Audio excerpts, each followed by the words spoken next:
Olá, tudo bem? Meu nome é Márcio e hoje eu vou estar tratando com vocês sobre filosofia moderna e filosofia contemporânea.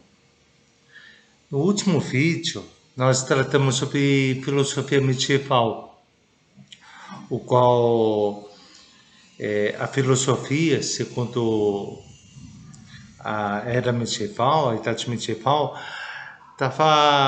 era vista como suporte para a teologia.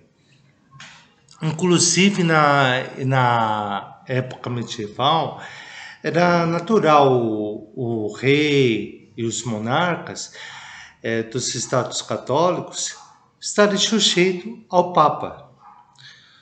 Isso queria significar o quê? Que a maioria dos estados católicos na era medieval era estado teocrático, tá?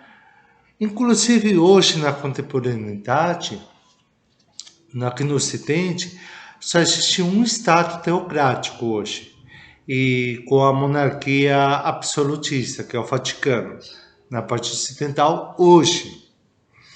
Mas na época medieval,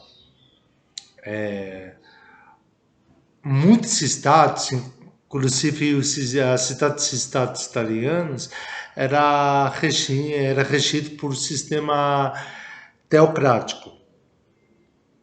Pois bem, mais ou menos no final do século XV, começo do século XVI, começou a ter uma mudança de pensamento e filosófico, onde o pensamento começou a deixar de ficar, começou a ficar de lado esse pensamento teocrático e começou a dar lugar ao pensamento antropomórfico. Porque muitos reis, muitos monarcas não queriam ficar mais sujeitos à igreja. Queria efetivamente separar a igreja e o Estado. Uma separação. Óbvio que essa briga de separação entre igreja e Estado começou bem antes da era moderna e contemporânea. Mas a gente começou a ter esse marco entre filósofos e historiadores como um ponto de partida, mas esse pensamento começou antes. E, inclusive, muitos monarcas quiseram se separar da sujeição da Igreja Católica.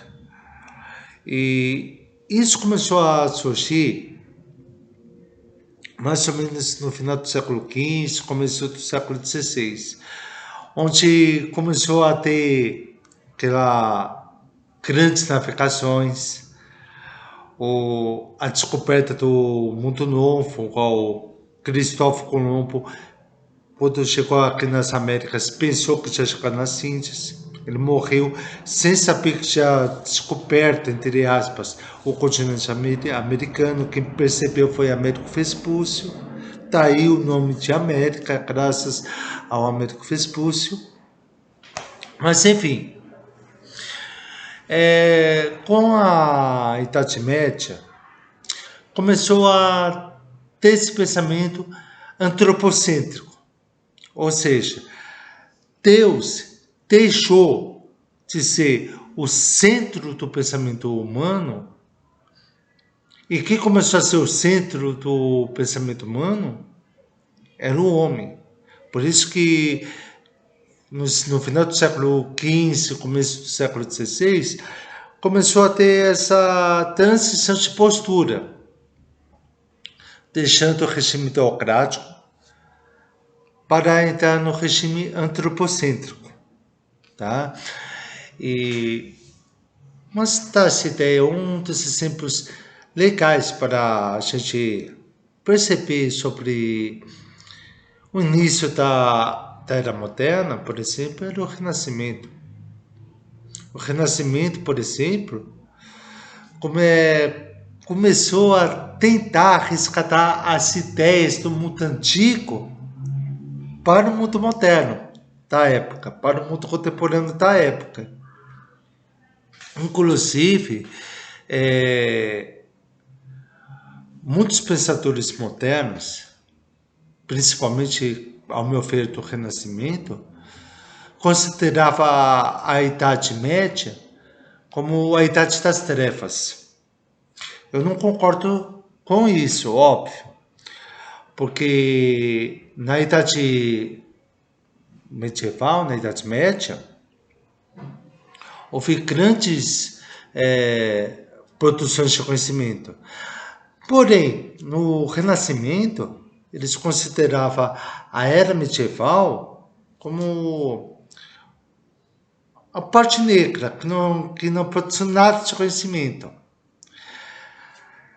Porém, a gente viu que tem vários pensadores na Idade Medieval. Hoje, a gente sabe que na Era Medieval teve várias produções de conhecimento, principalmente no campo filosófico e teológico.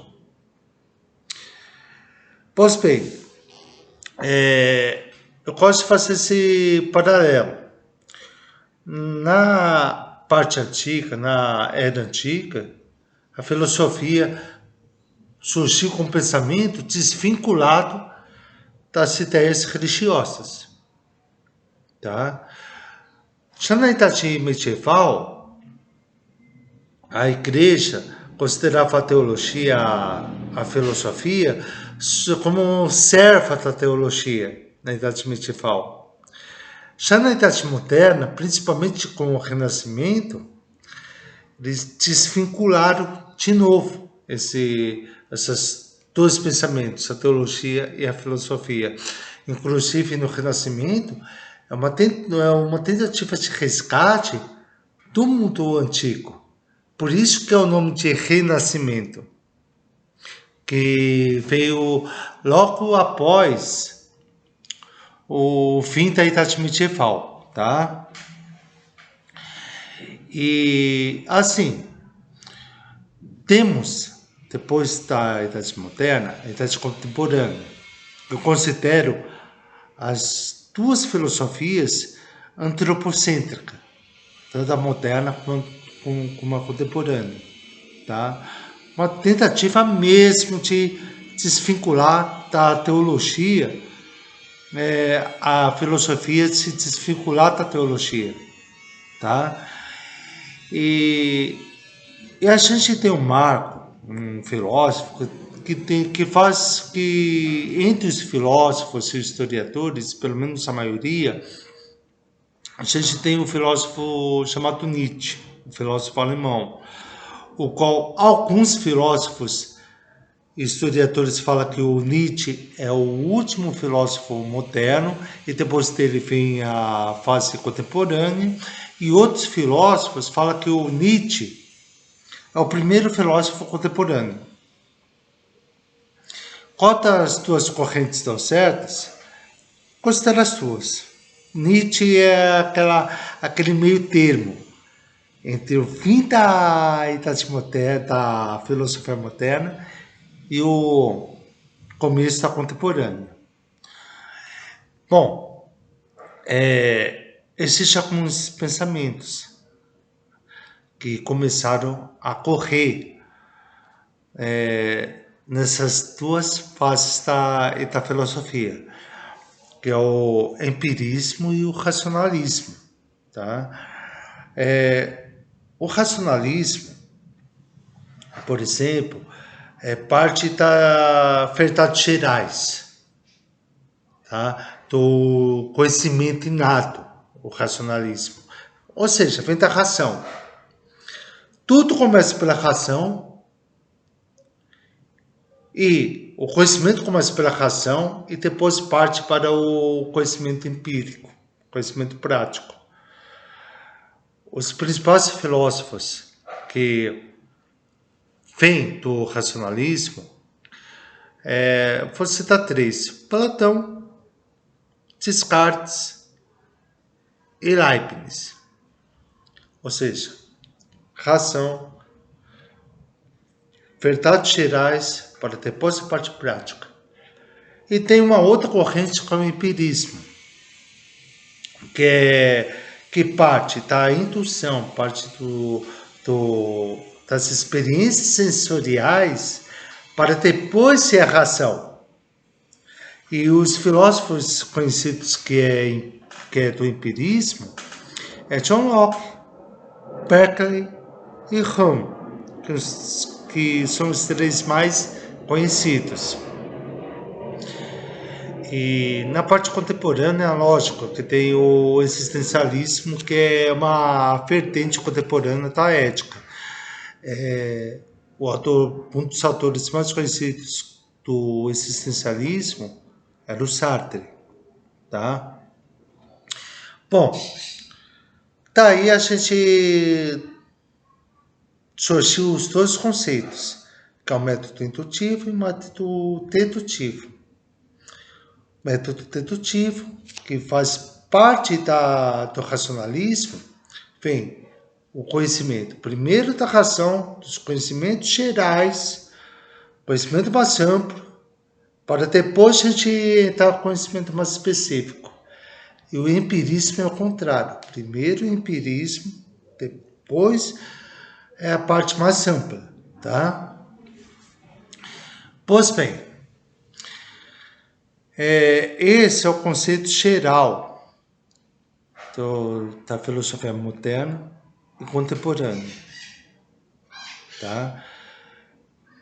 Enfim, esse vídeo é o último vídeo dessa série da história geral da filosofia, tá?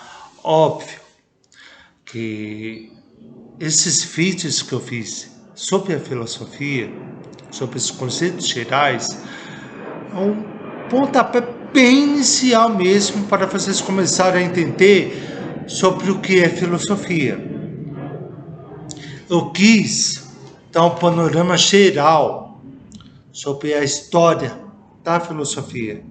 Óbvio que a história da filosofia é um conhecimento muito mais profundo em relação a esses vídeos que eu publiquei, mas conceito geral. E além dessa história, tem o pensamento dos filósofos, o qual eu vou frisar mais uma vez. Antes de estudar uma filosofia, um filósofo, tenta entender a sua época, o seu contexto histórico e social, para depois estudar a sua filosofia, pois assim você entenderá mais a filosofia, tá bom? Espero mesmo que vocês tenham gostado desses vídeos. Espero de alguma forma ter contribuído para o início do estudo de vocês, tá? Esses conhecimentos que eu passei nesses vídeos não foi todo conhecimento, foi só uma forma que eu encontrei para incentivá-los a começar a estudar filosofia. Para vocês começarem a estudar, tá bom? Espero que tenha gostado. Sou Márcio Mastrello. Atualmente sou administrador, pedagogo, filósofo e historiador. Espero que vocês tenham gostado. Até.